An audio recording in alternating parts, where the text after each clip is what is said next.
Look at this. This looks like a prime cut of sirloin. But this steak has never seen a pasture. It was never born, never fed hay, and never walked. It was grown. This is cultured meat, and it promises to solve one of humanity's biggest problems. How? To feed 10 billion people without destroying the planet. But behind the utopian vision, there's a brutal fight. Will this technology save us, or will it be the ultimate betrayal of traditional farming and an entirely unnatural step toward a franken-food future? This is the science, the cost, and the controversy of the lab-grown meal. It sounds like science fiction, but the process is rooted in synthetic biology. It all starts with a biopsy, a single, tiny sample of muscle tissue taken from a living animal. No harm, just a small sample of cells. We're not using GMOs or genetic engineering here. We're simply identifying stem cells that can regenerate and multiply indefinitely. These stem cells are then placed in a bioreactor, which is essentially a giant sterile fermentation tank, like a brewery. The secret ingredient is the culture medium, a nutrient-rich bath providing everything the cells need: sugars, salts, and proteins. Think of it as a liquid food that replaces the cow's digestive system. The cells feed, they multiply, and within weeks, billions of cells coalesce to form muscle fibers. That is your burger. The biggest argument for this tech is the planet. Traditional livestock uses 77% of the world's agricultural land and accounts for about 15% of global greenhouse gas emissions, mostly methane.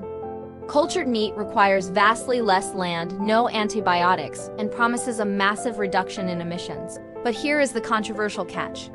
New studies show that while lab-grown meat dramatically cuts down on land use, it demands enormous amounts of energy. Those shiny bioreactors have to be kept warm, constantly stirred, and perfectly sterile, a process that is incredibly electricity-intensive.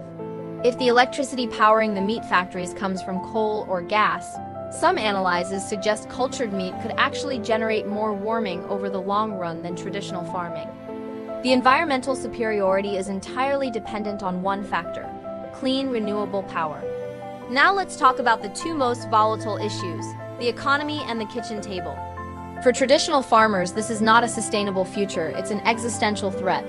This technology shifts food production from fields and ranches to pharmaceutical-style factories owned by massive biotech corporations. This isn't a food revolution, it's industrial consolidation. Then there is the consumer reaction. For many, the word lab-grown triggers an immediate aversion. Is something truly food if it was created in a stainless steel tank? Proponents argue it's just a highly optimized version of natural cell growth. Opponents label it the ultimate frankenfood, a synthetic, deeply unnatural product we shouldn't trust. The choice we face is stark. It's between the romantic ideal of a farm and the scientific necessity of a factory. Cultured meat is inevitable. It offers a way out of a land crisis. But it comes with a high price tag: the death of a millennia-old way of life, and a complete reliance on renewable energy that we don't yet have.